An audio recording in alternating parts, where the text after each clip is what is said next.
નમસ્તે વિદ્યાર્થી મિત્રો, વિમળા વિદ્યાલય ઈ લર્નિંગમાં તમારું સ્વાગત છે. મિત્રો, આપણે BSM 5 CC 509માં ઘણા બધા લેક્ચરો આવી ગયા છે. મિત્રો, આજે આપણે આ લેક્ચરમાં જોઈશું BSM 5 CC 509નો સબ્જેક્ટ જે છે આપણો ઔદ્યોગિક મનોવિજ્ઞાન, એનો યુનિટ 4નો પ્રશ્ન 2 છે. મિત્રો, પ્રશ્ન છે પ્રેરણાની ક્વોન્ટમ થિયરી સિદ્ધાંત તરીકે ત્રડક અને પ્રેરક આ બે સિદ્ધાંતો જે છે દ્વિઘટક એમને સમજાવવાના છે. તો પ્રેરણાની આંતરિક રીતે તો એની પ્રસ્તાવના જોઈએ તો કે પ્રેરણા આંતરિક રીતે પ્રેરતું બળ છે જે વ્યક્તિને કાર્યશીલ રાખે છે. પ્રેરણાના સિદ્ધાંતો પ્રેરણામાં એક ક્વોન્ટમ થિયરી અને બીજું છે પ્રક્રિયાલક્ષી થિયરી. પ્રેરણાની ક્વોન્ટમ થિયરી તરીકે ERG સિદ્ધાંત જાણીતો છે. ERG સિદ્ધાંતમાં આપણે જોઈએ તો મેસ્લોના જરૂરિયાતના શ્રેણીક્રમ સાથે આ સિદ્ધાંત સંબંધ ધરાવે છે. કાર્યપ્રેરણાનો આ સિદ્ધાંત ક્વોન્ટમ આલ્ફ્રેડ દ્વારા વિકસાવવામાં આવ્યો હતો. તેને 3 મૂળભૂત જરૂરિયાતો રજૂ કરી છે, જેમાં એક છે અસ્તિત્વની જરૂરિયાત, બીજી છે સંબંધિત જરૂરિયાત અને ત્રીજી છે વૃદ્ધિની જરૂરિયાત. આ જરૂરિયાતો મેસ્લોની જરૂરિયાતો સાથે સંબંધ ધરાવે છે અને કાર્ય વાતાવરણમાં સંતોષાઈ શકે છે. ત્યાર પછી મિત્રો છે અસ્તિત્વની જરૂરિયાત. આ એક નિમ્ન કક્ષાની જરૂરિયાત છે. આ જરૂરિયાત ભૌતિક અસ્તિત્વ સાથે સંકળાયેલી છે, જેમાં ખોરાક, પાણી, આશ્રય અને ભૌતિક સલામતી સાથે સમાવેશ થાય છે.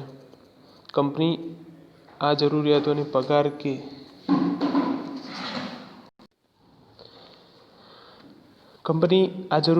પગાર કે બીજા કેટલાક લાભો દ્વારા સંતોષી શકે છે.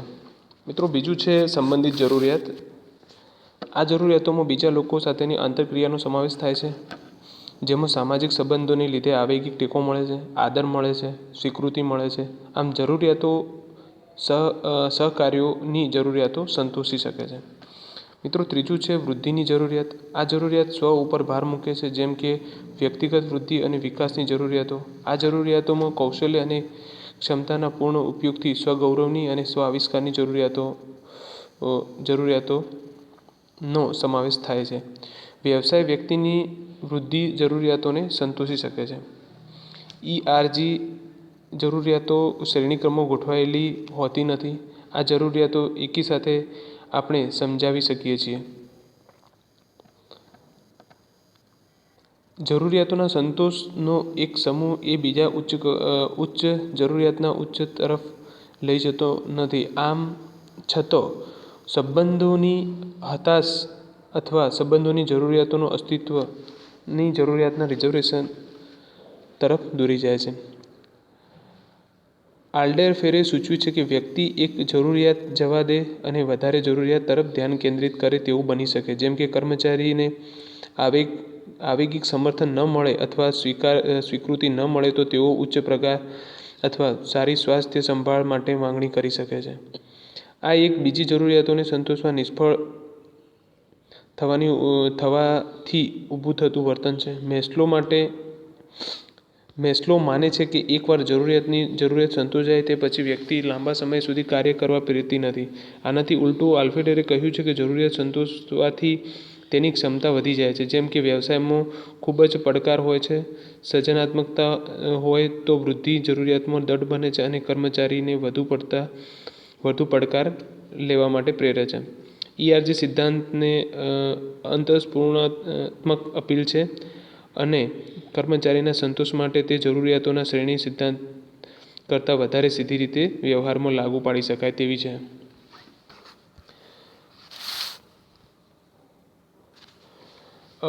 મિત્રો, ત્યાર પછી છે પ્રેરક સ્વાસ્થ્ય સિદ્ધાંત દ્વિઘટક. હર્ટ્ઝબર્ગે દ્વિઘટક સિદ્ધાંત આપેલો છે જે પ્રેરણા અને કાર્ય સંતોષ બંને સાથે સંબંધ ધરાવે છે. આ સિદ્ધાંત વિશે ખૂબ જ સંશોધનો થયા છે અને સમર્થન આપતા સુસંગત પરિણામો જોવા મળ્યા નથી. આ સિદ્ધાંતની વૈજ્ઞાનિક યથાર્થતા નિમ્ન કક્ષાની છે. આ સિદ્ધાંતને 1970માં શૈક્ષણિક ક્ષેત્રે લોકપ્રિયતાનું ઉચ્ચ શિખર પ્રાપ્ત થયું. હર્ઝબર્ગનો સિદ્ધાંત મેસ્લોના જરૂરિયાતના શ્રેણીક્રમના ઘડતર જેવો છે. તેમાં એવું જોવા મળે છે કે મોટાભાગના કર્મચારીને નિમ્ન કક્ષાની જરૂરિયાત ધરાવતા હોય છે અને તેઓ સામાન્ય રીતે સંતુષ્ટ હોય છે, જ્યારે જે લોકો નિમ્ન કક્ષાની જરૂરિયાતો સંતોષાતી નથી તે લોકો અસંતુષ્ટ હોય છે. આમ, જરૂરિયાતોના બે સમૂહ છે.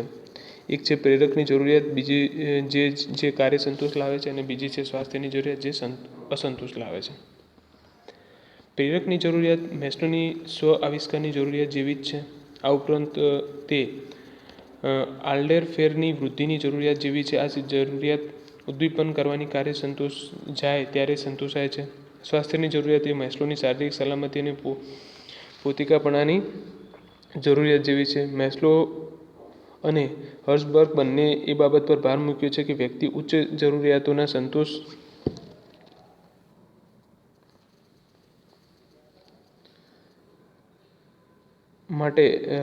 માટે પ્રેરિત થાય છે તે પહેલાં નિમ્ન કક્ષાની જરૂરિયાતોનો સંતોષ થવો જોઈએ.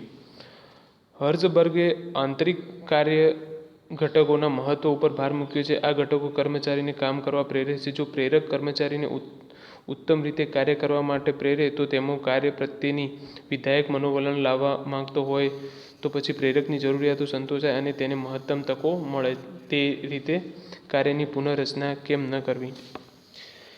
આ પ્રકારનો પ્રયાસ કાર્ય સમૃદ્ધિકરણ છે.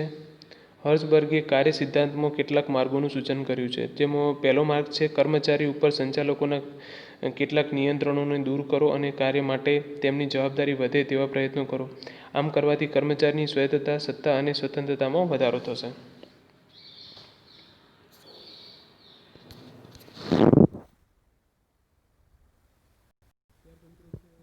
શક્ય હોય ત્યાં સુધી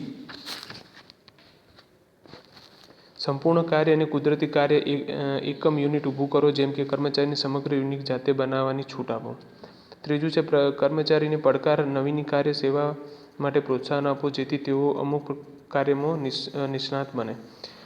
આ બધા પ્રસ્તાવોમાં વ્યક્તિગત વૃદ્ધિને વધારવાનું, સ્વપૂર્તિ વધારવાનું અને સિદ્ધિ અને જવાબદારી વધારવાનું ધ્યેય છે. બીજા શબ્દોમાં, તે પ્રેરક સંતોષવાની જરૂરિયાતોને સંતોષે છે. ઉપસંહાર: આ ERG જરૂરિયાતો એકી સાથે આપણને અસર કરે છે. ERG સિદ્ધાંત એ વધુ ઉપયોગમાં લેવાય છે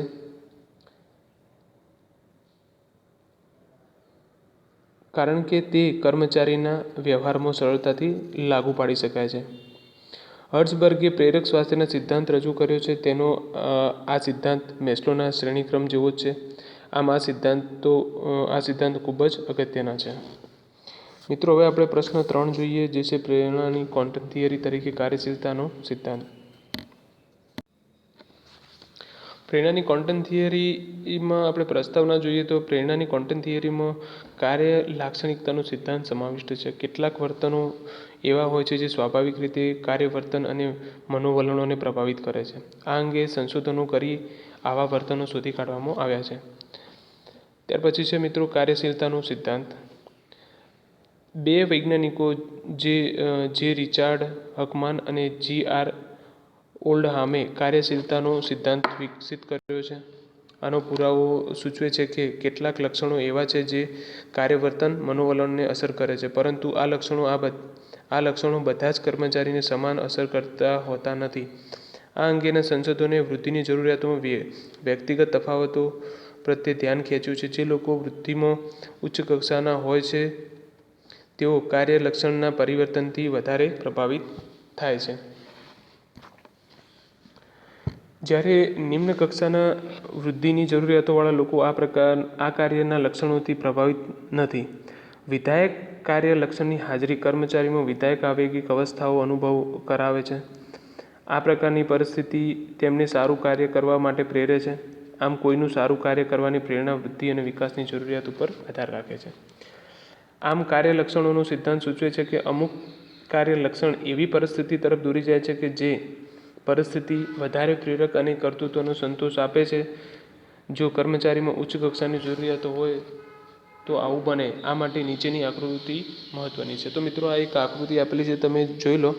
જેમાં આપેલું છે પહેલાં કોષ્ટકમાં પાયાના કાર્ય અને ચારિત્ર્યના લક્ષણો, બીજું છે નિર્ણયાત્મક આવેગિક અવસ્થા, ત્રીજું છે વ્યક્તિગત અંગે કાર્ય ફલશ્રુતિ. મિત્રો પહેલું છે કાર્ય કૌશલ્યની વિવિધતા, કાર્ય તાદાત્મ્ય, કાર્ય અર્થપૂર્ણતા. જેમાં કાર્યની પ્રાયોગિક અર્થપૂર્ણતા હોય છે એ ઉચ્ચ પ્રેરણા છે. પછી બીજું છે સ્વાયત્તતા, જેમાં છે નિર્ણય આવેગિક અવસ્થામાં જોઈએ તો એ છે કાર્ય ફલશ્રુતિ માટે અનુભવાયેલી જવાબદારી. પછી છે ઉચ્ચ કર્તૃત્વ. પછી છે પ્રતિપુષ્ટિ, જેમાં કાર્યપ્રવૃત્તિના પરિણામોનું જ્ઞાન હોય છે. પછી જેમાં ઓછી ગેરહાજરી અને ટર્નઓવરનો એટલે કે ઉથલો મારે છે. કર્મચારીની વૃદ્ધિ અને જરૂરિયાતોની પ્રબળતા મિત્રો બંને બાજુ જોવા મળે છે. આ પ્રકારના કાર્યલક્ષણો હકમાન અને ઓલ્ડહામે નીચે પ્રમાણે દર્શાવ્યા છે. કૌશલ્ય વિવિધતા, જેમાં આપણે જોઈશું કે કર્મચારી કેટલીક હદે જુદા જુદા કૌશલ્ય અને શક્તિનો ઉપયોગ કરે છે. જેટલું કાર્ય પડકારરૂપ હશે તેટલું તે વધારે અર્થપૂર્ણ બનશે. બીજું છે કાર્ય ઓળખ, જેમાં આપણે જોઈએ છીએ કાર્યની ઓળખ એટલે કે કાર્ય સમગ્ર રીતે કરવાનું હોય છે કે ભાગરૂપે કરવાનું છે. જેમ કે મશીનનો એક ભાગ બનાવવો છે કે આખું મશીન બનાવવું છે. પછી ત્રીજું છે કાર્ય અર્થપૂર્ણતા, કાર્યનું મહત્ત્વ સહકાર્યો માટે કેટલું છે, ગ્રાહકો માટે કેટલું છે. જેમ કે એરક્રાફ્ટ મશીન બનાવવું કાર્ય ઘણા લોકોને પ્રભાવિત કરે છે, જ્યારે સ્ટોર્સ ક્લાર્કનું કામ એટલું બધું મહત્ત્વનું નથી. પછી છે સ્વાયત્તતા, જેમાં આપણે કાર્યની શ્રેણી વ્યવસ્થાપનમાં વ્યક્તિને મળતી સ્વતંત્રતા. પછી પાંચમું છે પ્રતિપુષ્ટિ, કાર્ય કર્તૃત્વની ગુણવત્તા અને અસરકારકતા અંગે કર્મચારીને મળતી માહિતીનું પ્રમાણ. ઉપરોક્ત સૂચનોને આધારે હર્ટ્ઝબર્ગના મતે વ્યવસ્થાપન કાર્યની પુનઃરચના કરી શકાય છે, જે 5 પ્રકારે થઈ શકે છે. જે છે વિશાળ કાર્ય યુનિટ માટે નાના વિશિષ્ટ કાર્યોને સંયુક્ત કરો. આનાથી કાર્ય વૈવિધ્ય અને કાર્ય સાથે તાદાત્મ્ય વધશે. બીજું છે કાર્યને નૈસર્ગિક અર્થપૂર્ણ કાર્ય યુનિટમાં ગોઠવો અને કર્મચારીને તેના માટે જવાબદાર બનાવો. આના લીધે કાર્યમાં અર્થપૂર્ણતા અને તાદાત્મ્યતા વધશે. ત્રીજું છે કર્મચારીને અસીલના સીધા સંપર્ક માટે જવાબદારી સોંપો. એનાથી તેનું કૌશલ્ય, વૈવિધ્ય, સ્વાયત્તતા અને પ્રતિપુષ્ટિ વધશે. ચોથું છે કર્મચારીને સત્તા, જવાબદારી અને કાર્ય ઉપર નિયંત્રણ કરવા દો. આને લીધે તેનું કાર્ય વૈવિધ્ય, કાર્ય તાદાત્મ્ય અને કાર્ય સ્વાયત્તતા વધશે. પાંચમું છે કર્મચારીને એવી રીતે ગોઠવો જેથી તેઓ શીખી શકે કે તેઓ કેટલી સારી રીતે કાર્ય કરી રહ્યા છે.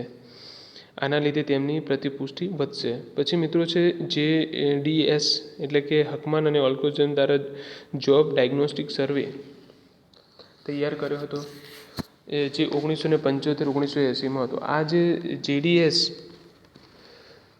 સંશોધનો દર્શાવે છે કે તેના કાર્યના પ્રત્યક્ષીકરણ વિશે ઉપયોગી માહિતી મળશે. આ એક સ્વ અહેવાલની સંશોધનિકા છે, જેમાં ટૂંકા સ્વરૂપમાં કાર્ય લાક્ષણિકતાના વર્ણનો આપેલો છે, પરંતુ હજુ વધારાના માપો સંપૂર્ણ મૂલ્યાંકન માટે જરૂરી છે. આ અંગેનું પૂર્વોત્તર વિશ્લેષણ સૂચવે છે કે વાસ્તવિક અને પ્રત્યક્ષીકૃત લક્ષણમાં વિવિધ સહસંબંધો જોવા મળ્યો છે અને તે વાતનો ટેકો મળે છે કે કાર્ય લક્ષણો કાર્ય સંતોષ અને કર્તૃત્વ સાથે સંકળાયેલા છે. ઉપસંહારો મિત્રો જોઈએ તો આમ કાર્ય લાક્ષણિકતાનો સિદ્ધાંત ખૂબ જ મહત્વનો છે. કાર્ય લક્ષણ એવી પરિસ્થિતિ તરફ દોરી જાય છે જે પરિસ્થિતિ વધારે પ્રેરણા અને કર્તૃત્વને સંતોષ આપે છે. હકમાન અને ઓલ્ડહામે કેટલાક કાર્ય લક્ષણો દર્શાવે છે જે ખૂબ જ મહત્વના છે. મિત્રો ત્યાર પછી આપણે ચોથો પ્રશ્ન જોઈશું, જે છે પ્રેરણાની પ્રક્રિયા થિયરી તરીકે આકર્ષક સાધનગતતા, અપેક્ષા સિદ્ધાંત અને સમાનતા સિદ્ધાંતને સમજાવો.